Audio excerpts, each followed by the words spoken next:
இயேசுவில் பிரியமானவர்களே, இன்று ஆண்டின் பொதுக்காலம் 12ஆம் ஞாயிறு திருவழிபாட்டில் நாம் பங்கெடுத்து கொண்டிருக்கிறோம். இந்த காலை வேளையிலே நாம் எல்லோருமே ஆலயத்திலே இந்த தேவன் வாழக்கூடிய இந்த புனிதமான இந்த திருத்தலத்திலே இந்த தெய்வீக திருப்பலியிலே நாம் பங்கேற்பதற்கு இறைவன் நம்மை அழைத்து வந்திருக்கிறார். ஆண்டவருக்கு நன்றி சொல்லுவோம். இந்த திருப்பலி வழியாக இறைவன் நமக்கு கொடுக்க போகிற இறை சிந்தனைகளுக்காக, அவருடைய வார்த்தைகளுக்காக நன்றி சொல்லுவோம். இந்த திருப்பலி வழியாக நமக்கும் நம்முடைய குடும்பத்தாருக்கும் இறைவன் கொடுக்க போகிற மாபெரும் ஆசீர்வாதங்களுக்காக நன்றி சொல்லுவோம். இன்றைய நாளிலே இந்த திருப்பலிக்காக கொடுக்கப்பட்டிருக்கக்கூடிய 3 வாசகங்களுடைய மைய சிந்தனையை சொல்லிவிட்டு, இந்த வாசகங்கள் நம்முடைய வாழ்க்கைக்கு என்ன சொல்லுகிறது, நம்முடைய வாழ்க்கைக்கு இந்த வாசகங்கள் வழியாக நாம் என்ன ஒரு செய்தியை எடுத்துக்கொள்ள வேண்டும் என்ற ஒரு வாழ்வியல் சிந்தனை, நம்முடைய குடும்பத்துக்கான தனிப்பட்ட வாழ்வுக்கான ஒரு சிந்தனையை சொல்லி நான் நிறைவு செய்கிறேன். பிரியமானவர், இன்றைக்கு முதல் வாசகமானது எரேமியா புத்தகத்திலிருந்து எடுக்கப்பட்டு இருக்கிறது. 20ஆம் அதிகாரத்தில் இருந்து 10 முதல் 13 இறை வார்த்தைகள். இந்த வாசகத்தில் எரேமியா இறைவாக்கினர் எப்படியாக சொல்லுகிறார்? எங்கும் திகில், எல்லா இடத்திலும் பயமாக இருக்கு, என்னை அழிப்பதற்காக அல்லது என் மீது பழி சுமத்துவதற்காக எல்லோரும் காத்து கொண்டிருக்கிறார்கள். என்னுடைய நண்பர்கள் கூட, என் ஃப்ரெண்ட்ஸு கூட, எனக்கு தெரிந்தவர்கள் கூட, நான் பழகியவர்கள் கூட, நான் எப்படி வீழ்வேன், எப்படி வீழ்ச்சி அடைவேன் என்று காத்து கொண்டிருக்கிறார்கள். என்னுடைய வெற்றியை எப்படி குலைத்து விடலாம் என்று அவர்கள் திட்டமிட்டு கொண்டிருக்கிறார்கள் அப்படின்னு சொல்லிட்டு அவர் கடவுளிடம் ஜெபிக்கிறார். ஆண்டவரே, நீங்கள் என் கூட இருக்கிறீங்க, என்னை கைவிட மாட்டீங்க என்று சொல்லி இந்த முதல் வாசகத்தில் இறைவாக்கினர் கடவுளிடம் ஜெபிக்கிற, கடவுளிடம் வேண்டுகிற ஒரு பகுதியை வாசித்திருக்கிறோம். இந்த வாசகத்தினுடைய பின்னணிக்கு செல்வோம். எதுக்காக இறைவாக்கினர் என்னை சுற்றி பயமாக இருக்குது, என்னை சுற்றி ஒரே திகிலாக இருக்குது, என் மீது பழி சுமத்துவதற்காக எல்லாம் காத்து கொண்டிருக்கிறார்கள் என்று புலம்ப வேண்டிய, இறைவனிடம் மன்றாட வேண்டிய, இறைவேண்டல் செய்ய வேண்டிய அவசியம் இந்த எரேமியாவுக்கு ஏன் ஏற்பட்டது? பிரியமானவர்களே, எரேமியா யூதா நாட்டை போதிக்கிறார், யூதா நாட்டுக்கு வருகிறார். யூதா நாட்டினுடைய தலைநகரம் எதுவாக இருக்கிறது? யூதா நாட்டினுடைய இஸ்ரேல் மக்களுடைய ஒட்டுமொத்த மக்கள் 2 பிரிவுகளாக பிரிகிறார்கள் சாலமோன் ஆட்சியில். அதன் பின்பு அவங்க 2 நாடாக பிரிஞ்சிட்டாங்க. ஒன்று இஸ்ரேல் நாடு, இஸ்ரேல் நாடுடைய தலைநகரம் சமாரியா. இன்னொன்று யூதா நாடு, யூதா நாட்டினுடைய தலைநகரம் எருசலேம். அப்போ இஸ்ரேல் மக்கள் 12 கோத்திரங்கள் இருந்தாங்க, அவங்க 2ஆக பிரிஞ்சாங்க. ஒரு கூட்டமானது அவர்கள் சமாரியா பகுதியில் போய் சேர்ந்தாங்க. அந்த யூத மதத்தினுடைய புனிதத்தை விட்டுட்டாங்க, வீட்டு தெய்வத்தை வழிபட்டாங்க, வீட்டு கடவுளை வழிபடக்கூடிய பெண்களை மணந்தார்கள்.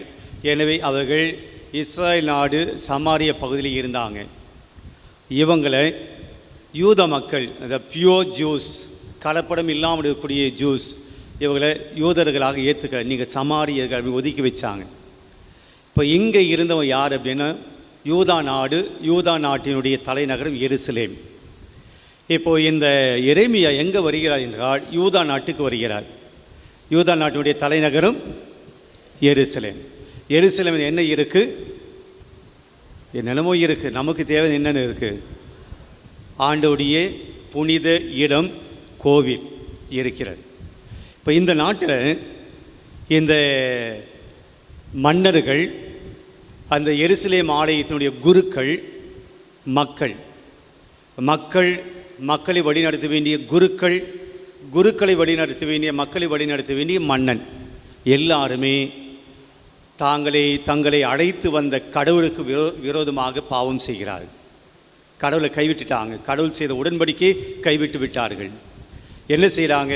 3 பாவங்களை செய்கிறார்கள். ஒன்று, கடவுளுடைய கோவிலை தீட்டுப்படுத்துகிறார்கள். 2வது, அவர்கள் வேற்று தெய்வங்களை அவர்கள் வழிபடுகிறார்கள், வேற்று கடவுளை வழிபடுகிறார்கள். கடவுள் மீது கொண்டிருந்த உடன்படிக்கையை முறித்து கொண்டார்கள். ஆக இவங்களுடைய ஒட்டுமொத்த வாழ்க்கை பார்க்கிற போது ஒரு பாவப்பட்ட வாழ்க்கை வாழ்ந்து கொண்டிருக்கிறார்கள். இந்த சமயத்திலே தான் எரேமியா போயிட்டு சொல்கிறார்.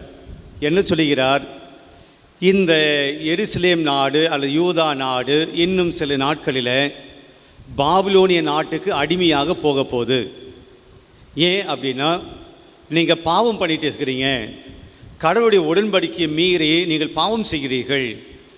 தன்னை வணங்க சொல்லி உடன்படிக்கை செய்து கொண்ட அந்த கடவுளை வணங்காமல் நீங்கள் வேற்று தெய்வங்களை வழிபடுறீங்க, வேற்று தெய்வங்களுக்குண்டான பலிப்பீடங்களை அமைத்திருக்கிறீர்கள்.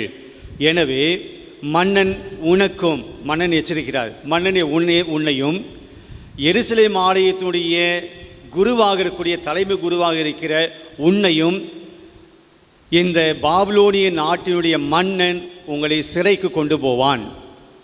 இந்த நாடு பாபிலோனிய நாட்டுக்கு அடிமையாக போவோம் என்று எச்சரிக்கிறார்.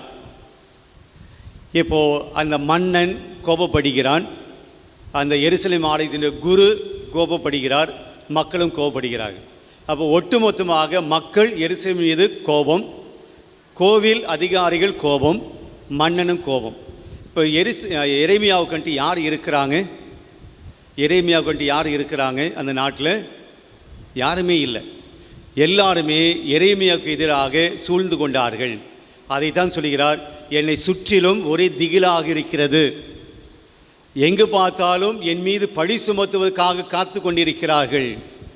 பொதுவாக ஒரு நாட்டில் வந்து அல்லது ஒரு வீட்டில் வந்து, இப்போ நான் ஒரு பங்கு சமயம் வரேன் உங்கள் வீட்டுக்கு வந்துட்டு, உங்களுக்கு நான் ஆசீர் அப்படின்னு சொல்லணும். கடவுளுடைய ஆசீர் உங்களோடு இருக்குது, இறைவன் உங்களை ஆசீர்வதிப்பார், நீங்கள் அமைதியாக நல்ல மகிழ்ச்சியாக மன நிம்மதியாக இருப்பீங்க, கடவுள் நீங்கள் விரும்புதெல்லாம் கொடுக்கணும் அப்படின்னு நான் ஆசீர்வாதத்தை கொடுத்தா அது உங்களுக்கு ஒரு சந்தோஷம். நான் உங்கள் வீட்டுக்கு வந்து உங்கள் காஃபியை குடிச்சிட்டு நீங்கள் கொடுத்த 2 இட்லியை சாப்பிட்டு நீங்கள் நாசமாக போவீங்க அப்படின்னா எப்படி இருக்கும்? அவங்க மோனமே தெரியுது நீங்கள் என்ன பண்ணுவீங்க அப்படின்ட்டு. இதுதான் எரேமியாவுக்கு நடந்தது. அவங்க ஊருக்கு போயிட்டு, அவங்க நாட்டுக்கு போயிட்டு அங்கே சாப்பிட்டுட்டு இந்த நாடு அழிக்கப்படும், இந்த நாடு பாபிலோன் நாட்டுக்கு அடிமையாக போகும் அப்படின்னா அந்த மக்கள் சும்மா இருப்பாங்களா? அந்த எருசலேம் குருக்கள் சும்மா இருப்பாங்களா? அவர் பேர் சொல்லி சொல்கிறார், பர்கூர், நீ பாபிலோன் நாட்டுக்கு நீ அடிமையாக போக போகிற, அங்கே உன்னை சிறையில் அடிக்க போகிறாங்க, மன்னன் நீ அடிமையாக போக போகிற. இப்போ எல்லாம் சும்மா இருப்பாங்களா? அப்போ அவன் மீது பழி சுமத்துகிறார், எப்படியாவது இவனை அழிக்க வேண்டும். இந்த ஒரு சூழ்நிலை தான், இந்த ஒரு பேக்ரவுண்டில் தான் எரேமியா இறைவாக்கி முதல் வாசகத்துக்கு தொடங்குகிறார். என்னை சுற்றி பயமாக இருக்குது, ஒரே திகிலாக இருக்கிறது. என் நண்பர்கள் கூட இத்தனை நாள் என் கூட இருந்தவங்க கூட இப்போ என்ன சொல்கிறாங்க, எல்லாம் ஒன்றா சேர்ந்துக்கிட்டு இவனை வீழ்த்துவோம், இவன் வீழ்ச்சியை காண்போம், இவன் வெற்றி அடையாதவாறு இவன் மீது நாம் வெற்றி கொள்வோம் அப்படின்னு சொல்லி அவன் மீது எரேமியாவின் மீது பழி சுமத்தவும் அவரை ஒழித்து கட்டவும் அவங்க திட்டமிடுகிறார்கள். இதுதான் பேக்ரவுண்ட். அது தான் ஆண்டவர்கிட்ட அவர் பேசுகிறார், சொல்கிறாரு, எனக்கு இந்த சூழல் இருக்கிறது, நீங்கள் எனக்கு கூட இருங்க, உதவியாக இருங்க, என்னை விட்டுடாதீங்க, கைவிட்டுடாதீங்க என்று அவர் சொல்லுகிறார். முதல் வாசகம். இன்றைய 2வது வாசகத்தில் ரோமியர்கிட்ட திருமுகத்தில் நாம் வாசித்திருக்கிறோம், 5ஆம் அதிகாரத்திலிருந்து வாசித்திருக்கிறோம். பவுலடியார் 2 ஆட்களை உருவகப்படுத்தியார், முன்வைக்கிறார். ஒன்று பழைய ஆதாம், இன்னொன்று புதிய ஆதாம். பழைய ஆதாம் நமக்கு தெரியும், தொடக்க நூலெல்லாம் வாசிக்கிறோம். என்ன செஞ்சார் பழைய ஆதாம்? ஆதாமுங்க ஏவாளுடைய கணவர் என்ன பண்ணார்? பாவம் செய்தார். ஆதாமினா இன்னைக்கு வாசம் எப்படி தொடங்குது? ஒரு மனிதனால் உலகத்தில் பாவம் நுழைந்தது. அந்த மனுஷன் யாரு? ஆதாம். ஆதாமினால் இந்த உலகத்திலே பாவம் வந்துச்சு. அந்த பாவத்தினால் உலகத்தில் என்ன வந்தது? சாவு வந்தது. அதனால் இந்த உலகத்தில் பிறந்த எல்லோருமே அந்த பாவத்துக்கு நாம் அடிமையாயிட்டோம், அந்த சாவுக்கு நாம் அடிமையாகிட்டோம். ஆனால் இன்னொரு மனிதர் வந்தார், இன்னொரு ஆதாம் வந்தார், புதிய ஆதாம். அவர் யாரு? இயேசு வந்தார். இயேசு வந்து இந்த பாவத்திலிருந்து நம்மை மீட்டார். இந்த பாவத்துக்காக தன்னையே ஒப்பு கொடுத்தார். கல்வாரி மலையிலே தன்னுடைய உயிரை கொடுத்து நாம் பாவத்திலிருந்து மீட்கப்பட, கடவுளுடைய அருளை நாம் பெற்றுக்கொள்ள, வாழ்வை பெற்றுக்கொள்ள அவர் நமக்காக பலியானார். அப்போது ஒரு மனிதனால் பாவம் வந்துச்சு, அந்த பாவத்தினால் சாவு வந்தது. ஆனால் கடவுள் நம்மை அப்படியே விட்டுடலை, நீங்கள் செத்து போங்கடா, பாவத்திலே இருந்து நீங்கள் அழிஞ்சு போங்கடா அப்படி விடலை. கடவுளுடைய மாபெரும் இரக்கம் என்ன பண்ணிச்சு, தன்னுடைய ஒரே மகனை அனுப்புகிறார். அந்த மகன் நமக்காக பாடுபடுகிறார்.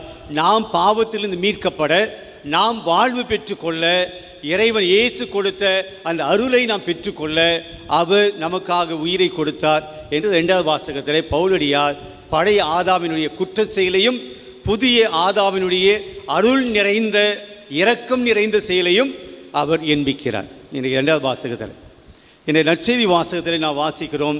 இந்த வாசகம் தன்னுடைய சீடர்களுக்கு சொல்லப்படுகிற, தன்னுடைய அப்போஸ்தலர்களுக்கு சொல்லப்படுகிற வாசகம், மக்களுக்கல்ல அப்போஸ்தலர்களுக்கு சொல்லப்படக்கூடிய வாசகம்.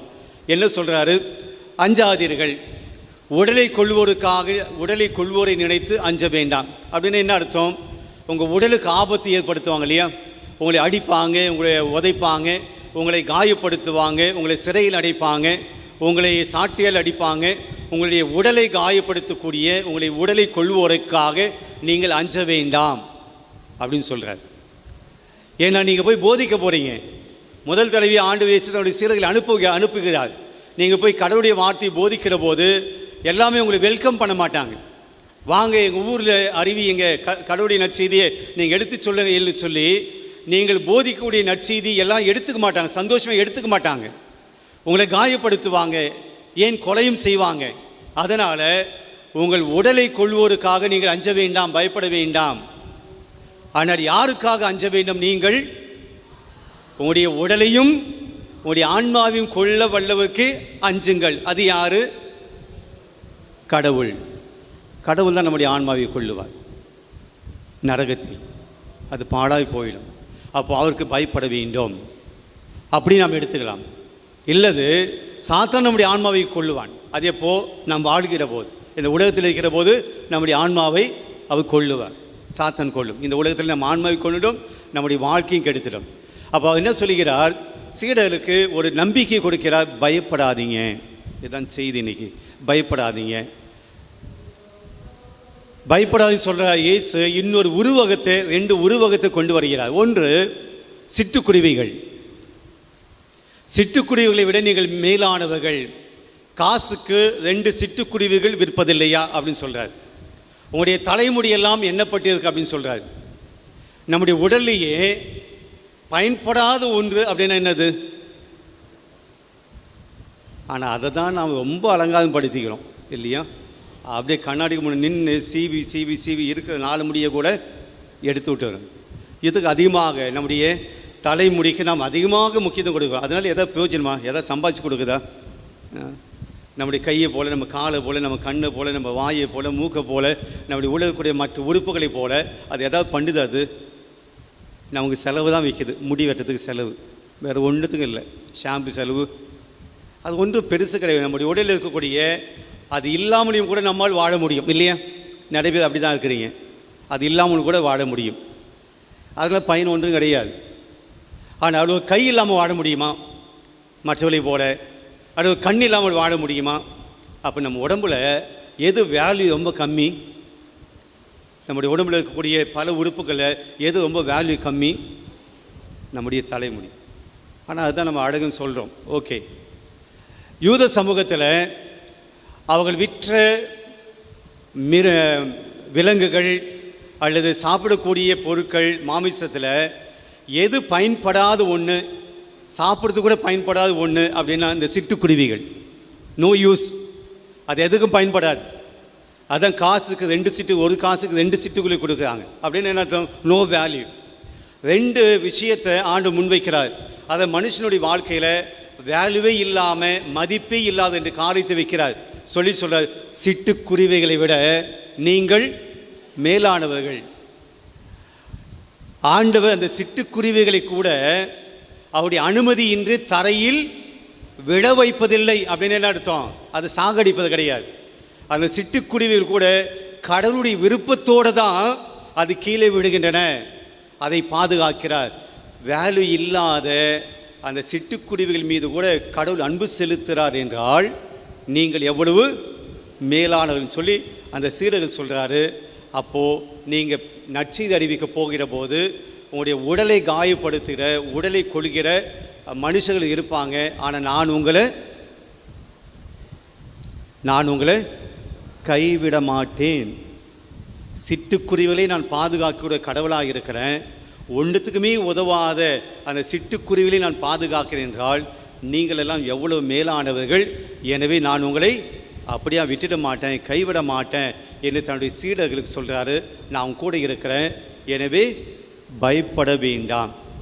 பிரியமான விவிலியத்தில் கடவுள் அடிக்கடி தன்னுடைய மக்களுக்கு சொன்ன வார்த்தை என்னென்னா, பயப்படாதீங்க. அது பழைய ஏற்பாடாலும் சரி, புதிய ஏற்பாடாலும் சரி, அவர் அடிக்கடி தன்னுடைய மக்களுக்கு, அதுவும் கஷ்டத்தில் இருக்கிற போது ஆண்டவர் கொடுத்த ஒரு வாக்கியம் என்னவென்றால், பயப்படாதீர்கள், அஞ்ச வேண்டாம். ஒரு சில வார்த்தையை மட்டும் நான் வாசிப்போம். எசியா புத்தகம் 49ஆம் அதிகாரம் 15-16 ஆண்டவர் ஒரு வாக்கு தத்துவம் கொடுக்கிறார். தன்னுடைய மக்களுக்கு ஒரு வாக்கு தத்துவம் கொடுக்கிறார். எசியா 49, 15 மற்றும் 16. பால் குடிக்கும் தன் மகவை தாய் மறப்பாலும். இன்றைக்கு அப்படிப்பட்ட ஒரு சூழல் போய்கொண்டு இருக்கிறது. தன்னுடைய பிள்ளைகளை தாய் மறந்து போகிற ஒரு சூழல் போய்கொண்டு இருக்கிறது. இன்றைக்கு தன்னுடைய பிள்ளையை விட தன்னுடைய வசதிகள், தன்னுடைய தான் பெற்றெடுத்த பிள்ளையை விட தன்னுடைய தேவைகள் பூர்த்தி செய்து கொள்ள வேண்டும் ஆசைப்படக்கூடிய இந்த உலகம் மாறிக்கொண்டிருக்கிறது. இன்றைக்கு எனக்கு பிள்ளையெல்லாம் தேவை கிடையாது, திருமணம் எல்லாம் எனக்கு தேவை கிடையாது. we want to live together. ஏன் திருமணம் தேவையில்லை? திருமணம் வந்தால் குழந்தையை பெற்றுக்கணும். குழந்தை பெற்றால் அந்த குழந்தைக்கு எல்லாத்தையும் செய்யணும். அந்த குழந்தைக்கு உண்டான அன்பை கொடுக்கணும். அந்த குழந்தைக்கு உண்டான தேவையை பூர்த்தி செய்ய வேண்டும். we don't want marriage. எனக்கு திருமணம் தேவையில்லை. நாங்கள் கூடி வாழ்வோம். ஒரு பையன் வருவான், ஒரு பொண்ணு வரும், நாங்கள் 2 பேர் சேர்ந்து இருப்போம். எப்போ எங்களுக்கு பிடிக்கலையோ நாங்கள் தனியாக போயிடுவோம். No commitment. அர்ப்பணம் தேவை கிடையாது, கமிட்மெண்ட் தேவை கிடையாது.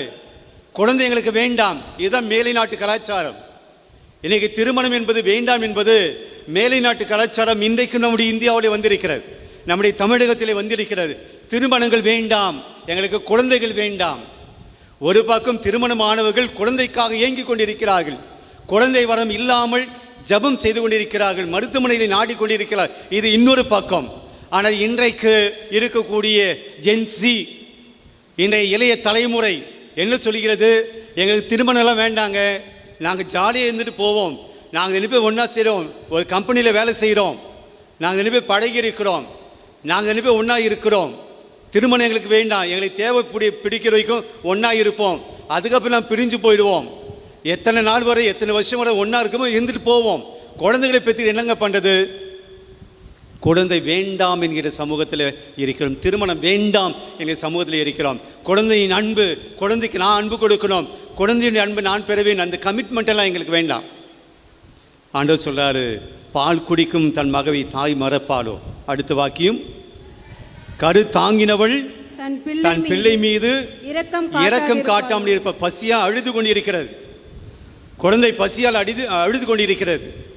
தாய்க்கு தெரிகிறது குழந்தை பசியால் அழுகிறது, இரக்கம் காட்டாமல் இருப்பாளோ. நான் கொஞ்சம் கம்ப்யூட்டர் நோண்டிட்டு வரேன், நான் கொஞ்சம் மொபைலை நோண்டிட்டு வரேன், நான் கொஞ்சம் வெளியே ஷாப்பிங் பண்ணிட்டு வரேன், குழந்தை அழட்டும் என்று எந்த தாயால் இரக்கம் காட்டாமல் இருப்பாளோ. இரக்கம் காட்டுவாள் தன்னுடைய குழந்தைக்கு. கருத்தாங்கின தன் பிள்ளை மீது இரக்கம் காட்டாமல் இருப்பாளோ. இவர்கள் மறந்திடினும், இவர்கள் ஒருவேளை மறந்திடினும், மறக்க மாட்டாங்க, இவர்கள் ஒருவேளை மறந்திடினும் நான் உன்னை ஒருபோதும் மறவேன். பெரிய மாடல் கடவுள் வாக்கு தத்துவம் கொடுக்கிறார். இல்லை உலகம் உங்களை பிரிஞ்சு போகலாங்க.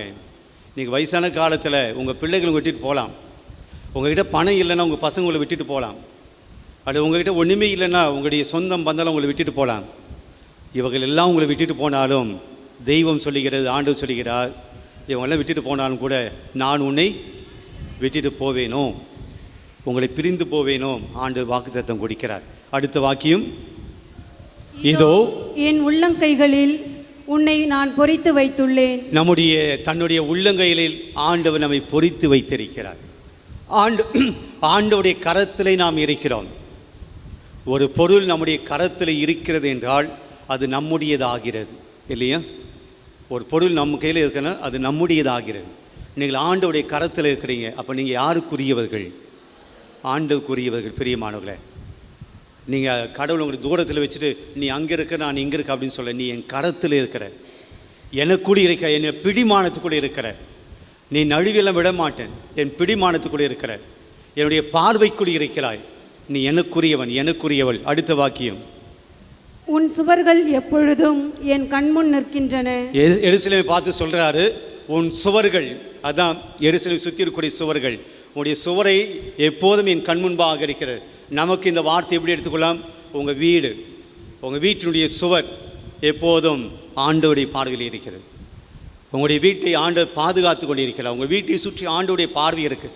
நீங்கள் வெளியே போகிறதும் உள்ளே வருவதும், உங்கள் வீட்டுக்குள்ளே வருகிற, உங்கள் வீட்டுக்குள்ளே வெளியே போகிறவர் எல்லோரையும் ஆண்டவர் ஒரு பார்த்து கொண்டிருக்கிறார். உங்களுடைய வீட்டு சுவர் ஆண்டோடைய பார்வையில். ஆண்டோடைய அன்பை பாருங்கள். எரேமியா புத்தகம் 31ஆம் அதிகாரம் 36ஆவது வசனத்தில் வாசிப்போம். எரேமியா 31:33 வசனம். எரேமியா 31:3 வசனம். ஆண்டவர் அவர்களுக்கு தொலையில் இருந்து தோன்றினார். ஆண்டவர் அவர்களுக்கு தொலையில் இருந்து தோன்றினார். உனக்கு நான் முடிவில்லாத அன்பு காட்டியுள்ளேன். உனக்கு நான் முடிவில்லாத அன்பு காட்டியுள்ளேன். பெரியமான நம்முடைய வாழ்க்கையில் முடிந்து போன அன்புகள் எத்தனை இருக்குது? முடிந்து போன அன்புகள். ஐயோ, இவனை போல ஃப்ரெண்டு யாரும் கிடையாது, எப்போ அது முடிஞ்சு போச்சு. இதுபோல் ஒரு உறவு கிடையாது, இப்போ முடிஞ்சு போச்சு. எத்தனை உறவுகள் நம்முடைய வாழ்க்கையில் முடிந்து போய் இருக்கின்றன. முடிஞ்சு போச்சு. ஏதோ சண்டை, ஏதோ பிரச்சனை, ஏதோ மிஸ் அண்டர்ஸ்டாண்டிங், ஏதோ ஒரு வாக்குவாதம், ஏதோ ஒரு நிகழ்ச்சியில் நான் போட்டுக்கொண்ட மிஸ் அண்டர்ஸ்டாண்டிங், அதோட உன் சாவகாசம் எனக்கு வேண்டாம், அதுவும் உறவு எனக்கு வேண்டாம், அதுவும் சொந்தம் எனக்கு வேண்டாம், நீ வேறு நான் வேறு, இனிமேல் உனக்கு எனக்கு எந்த விதமான சம்மந்தம் இல்லை. எத்தனை உறவுகள் நம்முடைய வாழ்க்கையில் முடிச்சுட்டு இருக்கிறோம். எத்தனை உறவுகள் நமக்கு வேண்டாம்னு சொல்லி ஒதுங்கிட்டு இருக்கிறோம். ஆண்டவர் சொல்கிறாரு, உனக்கு முன்பாக உனக்கு நான் முடிவில்லா அன்பை காட்டுவேன். அது முடிவில்லா அன்பை காட்டுவேன். எனவே பேரன்பால் என் பேரன்பால் ஈர்த்துள்ளேன். உன்னை ஈர்த்துள்ளேன். உன்னை கெட்டியாக நான் பிடிச்சி வைக்கிறேன், உன்னை ஈர்த்து கொண்டு இருக்கிறேன். ஆண்டோடைய அன்பை பற்றி நாம் நிறைய சொல்லலாம், நிறைய வசனங்கள் இருக்குது. பிரியமானவர்களே, இன்றைக்கு நமக்கு கொடுக்கக்கூடிய இந்த வாசங்களை என்ன சொல்லுது அப்படின்னா, கடவுளுடைய மாபெரும் பேரன்பு நமக்கு இருக்கிறது. இதுதான் இன்றைக்கு வாசகம். இன்றைக்கி எரேமியா சொல்கிறாரு, என்னை சுற்றி பயம் இருக்குது. பயம். இந்த ஆலயத்தில் இருக்கக்கூடிய யாருக்காவது எனக்கு வாழ்க்கையில் பயமே இல்லை ஃபாதர் அப்படி யாராவது, எனக்கு வாழ்க்கையில் பயமே இல்லை அப்படி யாராவது? பிரியமானவர்களே, ஒருவேளை நீங்கள் பயமே இல்லாமல் இருக்கிறீங்கன்னா நீங்கள் கண்டிப்பாக ஹாஸ்பிட்டலுக்கு போய் ஆகணும். ஆமாம், ஹாஸ்பிட்டல் போய் ஆகணும். அது மனித தன்மைக்கு முரணானது. பயம் இல்லாமல் இருப்பது நாம் ஏதோ அப்நார்மலாக இருக்கிறோம் என்று அர்த்தம். பயம் கண்டிப்பாக இருக்க வேண்டும். இயல்பான ஒரு உணர்வு, இயல்பான ஒரு ஃபீலிங், தவறு கிடையாது. பயம் என்பது நம்முடைய வாழ்க்கையில் 2 விதமாக பிரிக்கலாம். ஒன்று, நல்லதுக்காக பயப்படுவது, அல்லது கெட்டது செய்வதற்கு பயப்படுவது. இது தப்பு, நான் செய்ய மாட்டேன், இது பண்ணால் அது எனக்கு வேண்டாம் அப்படின்னு சொல்லி கெட்டது செய்யாமல் இருப்பதுக்கு பயப்படுது, பாவத்தை பார்த்து பயப்படுது. இன்னொன்று, தேவையில்லாத பயம். எனக்கு நிறைய பேருக்கு அதான் இருக்குது, தேவையில்லாத பயம். இப்படி நடந்துடுமோ அப்படி நடந்துடுமோ. எனக்கு பல்வேறு பயம் நம்முடைய வாழ்க்கையில் இருக்குது. நோயை பற்றி பயம். இந்த நோய் வந்துருச்சா, அந்த நோய் வந்துருச்சா, இந்த நோய் வந்திருக்கு, இந்த நோய்க்கு பின்னாடி என்னென்ன இருக்குது, இந்த நோய்க்கு என்ன காரணம், இந்த நோய் இங்கே எடுத்து போய் விட்டுடுமா, இந்த சிக்னஸ் இங்கே கொண்டு போய் விட்டுடுமா, இந்த சிக்னஸ்குள்ளே இன்னொரு சிக்னஸ் எதாவது இருக்கா. நோயை பற்றிய பயம், சாவை பற்றிய பயம். சாவு, இந்த நோய் என்னை சாவில் கொண்டு போய் விட்டுடுமா, இந்த உடம்பு சரியில்லாமல் இருக்க நான் இதை எங்கே போய்விடும், சாவை பற்றிய பயம். அதில் மிக குறிப்பாக தனிமையில் சாவதை பற்றிய பயம். நான் சாகிற போது என் கூட பக்கத்தில் யாருமே இல்லைன்னா எப்படி இருப்பது, சாவை பற்றிய பயம், தனிமையில் சாவதை பற்றி பயம். நாம் எடுக்கக்கூடிய முயற்சிகள் தோல்வி அடைந்து விட்டால் என்ன பயம். நாம் எடுக்கக்கூடிய காரியங்கள் தோல்வியிலே போயிட்ட பயம். நாம் எடுக்கக்கூடிய எல்லா முயற்சிகளை பற்றி பயம், கடன் தொல்லை பற்றி பயம், பிள்ளைகளுடைய எதிர்காலத்தை பற்றி பயம். வாழ்க்கையே பயத்தினால் நாம் வாழ்ந்து கொண்டிருக்கிறோம். நொடிக்கு நொடி ஏதோ ஒரு பயம் நம்மை சூழ்ந்து கொண்டிருக்கிறது. எரேமியா சொல்கிறார், என்னை சுற்றி திகில் இருக்கிறது, என்னை சுற்றி பழி பழி சொற்கள் இருக்கின்றன. ஒரு பயந்த ஒரு வாழ்க்கை நான் வாழ்ந்து கொண்டிருக்கிறேன். எனக்கு என்ன நடக்குமோ ஏது நடக்குமோ. எரேமியாவை போலதான் பிரியமான நீங்களும் நானும் வாழ்ந்து கொண்டிருக்கிறோம். என்னை சுற்றி என்ன நடக்கிறது, எனக்கு என்ன வரப்போகுது, என்னை என்ன பண்ண போகிறாங்க, இந்த எனிமிகள் இருக்காங்க, பகைவர் இருக்காங்க, என்ன செய்வாங்களோ பயத்திலே வாழ்ந்து கொண்டிருக்கிறோம். இந்த எல்லா பயத்துக்கும் என்ன காரணம், நம்மளுக்குள்ளே இருக்கக்கூடிய எல்லா பயத்துக்கும் என்ன காரணம், கொஞ்சம் உள்ளே போய் பார்ப்போம். பயம் நமக்கு தெரியுது. ஒரு பையன் எக்ஸாம் வருது, பயப்படுவான் இல்லையா? நாளைக்கு எக்ஸாம், இன்னைக்கு உட்காந்துட்டு படிக்கணும், பயம். அடுத்து ரிசல்ட் வருகிறது, 10th 12th ரிசல்ட்டு, பயம். ஒரு முக்கியமான ஒரு இன்டர்வியூக்கு போகிறீங்க, ஜெயிக்கணும், ஜெயிக்கலைன்னா பயம். இப்படி பலவிதமான பயங்கள். இதுக்கு என்னங்க காரணம்? சாவை பற்றி பயம், நோயை பற்றி பயம், இதுக்கெல்லாம் என்ன காரணம் அப்படின்னா வேறு ஒன்றும் இல்லைங்க. பயத்தினுடைய ஆணிவேர் என்னென்னா தனிமை என்கின்ற உணர்வு. ஐ எம் அலோன், நான் தனியாக இருக்கிறேன், எனக்குன்னு யாருமே இல்லை. எல்லா பயத்தினுடைய ஆணிவேர் என்னென்னா நான் தனிமையாக இருக்கிறேன் என்ற உணர்வு. நான் தோத்துட்டா என் அன்பு செய்ய மாட்டாங்க, நான் ஃபெயில் ஆகிட்டா என் அன்பு செய்ய மாட்டேன், என்னை வெறுப்பாங்க. நான் இறந்து போனால் இந்த உலகத்தெல்லாம் நான் விட்டு தனியாக போகணும். ஆக வாழ்க்கையிலே நாம் பயப்படுவதற்குண்டான காரணம் என்ன? தனிமை. நான் தனியாக இருக்கிறேன் என்ற உணர்வு தான் நம்மை பயமுறுத்துகிறது. எனக்குன்னு யாருமே இல்லை, என்னை அன்பு செய்ய யாரும் இல்லை, என்னை ஏற்றுக்க யாரும் இல்லை, என்னை புரிஞ்சிக்க யாரும் இல்லை, என்னை அரவணைக்க யாரும் இல்லை என்ற இந்த பயம்தான், என்ற இந்த தனிமை என்ற உணர்வு தான் பயத்தை கொண்டு வருகிறது. அப்போ நமக்கு புரியுது, பயம் எங்கேயோ அப்படியே வரல, உங்களுக்குள்ளே இருக்கக்கூடிய இந்த தனிமை என்கிற அந்த ஃபீலிங், அந்த தனிமை என்பதை பற்றி உங்களுடைய உணர்வு தான் பயத்தை கொண்டு வருகிறது. அப்போ இந்த தனிமை போகணுன்னா என்னங்க பண்ணணும்? இந்த தனிமை போக வேண்டும்னா என்ன பண்ணணும்? தனிமைக்கு எந்த விதமான வேக்சின் கிடையாதுங்க, அல்லது பயம் போவதுக்கு எந்த விதமான வேக்சின் கிடையாது. இப்போ வலி இருக்குது, அது வலி நிவாரணம் ஒன்று இருக்குது, மருந்தோ மாத்திரையும் நம்ம சாப்பிடும். தலை வலிக்குது, என்ன பண்ணுவீங்க? இப்போ நிறைய பேருக்கு அப்படி தான் இருக்கும் பிரசங்கத்தை கேட்டு இல்லையா? தலைவலிக்கு என்ன பண்ணுவீங்க? மாத்திரை போடுவோம் இல்லைங்களா? ஜுரம் அடிக்குது, என்ன பண்ணுவீங்க? மாத்திரை ஊசி ஏதோ போடுவோம். இப்போ அதெல்லாம் நம்ம வந்து மருந்து மாத்தின் வழியாக நம்ம போக்கிறோம். பயத்தை போக்குவதுக்கு என்ன பண்ணுறது? பயத்தை போக்குறது ஏதாவது மெடிசின் இருக்கா, மாத்திரை இருக்கா? என்ன பண்ணுவீங்க? ஏதோ சொல்கிறீங்க, ஆனால் மண்டை மட்டும் தான் ஆடுது. ப்ரேயர், ஓகே, போயிடுதா பயம்? எதிர்பார்த்தேன், அது தைரியமாக இல்லைன்ட்டு தான் பயமே வருது. இந்த தைரியம் இல்லாத சமயத்தில் பயமே வருது. அப்போ பயம் போகுதுன்னா மனசை தைரியமாக வச்சு, அதான் இல்லையே, அதான் பயம் வந்துடுச்சு. பிரியமானவர்களே, பயத்துக்குண்டான ரீசன் நான் சொன்னேன், என்னது? தனிமை. அப்போ தனிமை போகணுமான்னு என்ன பண்ணணும்? அன்பு செய்யணுங்க, அன்பு செய்யும். அன்பு தான் நம்முடைய தனிமையை போக்கும். என் கூட ஆட்கள் இருக்காங்க, என் தாய் தந்தை, என் பிள்ளைகள், கணவன் மனைவி, என்னோடு உறவுகள் இருக்குது. இந்த அன்பு தான் என் தனிமையை போக்கும். என் தனிமை போச்சுன்னா என் பயம் போகும். ஆனால் இன்றைக்கி ஆண்டவர் சொல்கிறாரு, எரேமியா சொல்கிறாரு, நான் பாதிக்கப்பட்டிருக்கிறேன், என்னை சுற்றி திகில் இருக்குது, பயம் இருக்குது, ஆனால் ஆண்டவர் என்னோடு இருக்கிறார், வலிமை வாய்ந்த வீரர் என்னோடு இருக்கிறார். இந்த நம்பிக்கை தாங்க அந்த எரேமியாவுடைய பயத்தை போக்கிச்சு. இன்றைக்கி முதல் வாசகனுடைய கடைசி வாக்கியம் என்ன தெரியுங்களா? பயந்த மனுஷன் கடைசியில் இப்படி சொல்கிறார், என்ன சொல்கிறார் தெரியுங்களா? ஆண்டவருக்கு புகழ் பாடுங்கள், அவரை புகழ்ந்தேத்துங்கள், ஏனெனில் வறியோரின் உயிரை தீயோரின் பிடி நின்று விடுவித்தார்.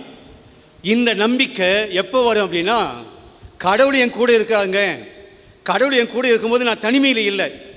அது முன்னாடி ஒரு வார்த்தை சொல்கிறார், படைகளின் ஆண்டவரே, அதுக்கு முன்னாடி ஆண்டவர் வலிமை வாய்ந்த வீரை போல என்னோடு இருக்கிறார், வலிமை வாய்ந்த வீரை என்னோடு இருக்கிறார்.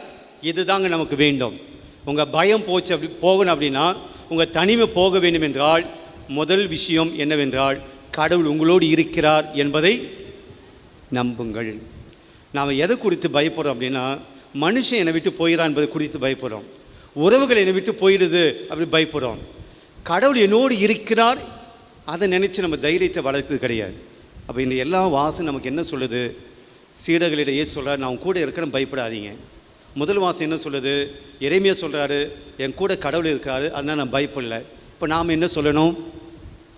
என் கூட கடவுள் இல்லை, அதனால் நான் பயப்படுறேன். அப்படியா? நமக்கும் அதே இறை வார்த்தை தாங்க. கடவுள் நம்ம கூட இருக்கிறார், பயப்பட வேண்டிய அவசியம் இல்லை. நீங்கள் கடவுளோடு இருக்கும்போது எதுக்கு பயப்பட வேண்டும்?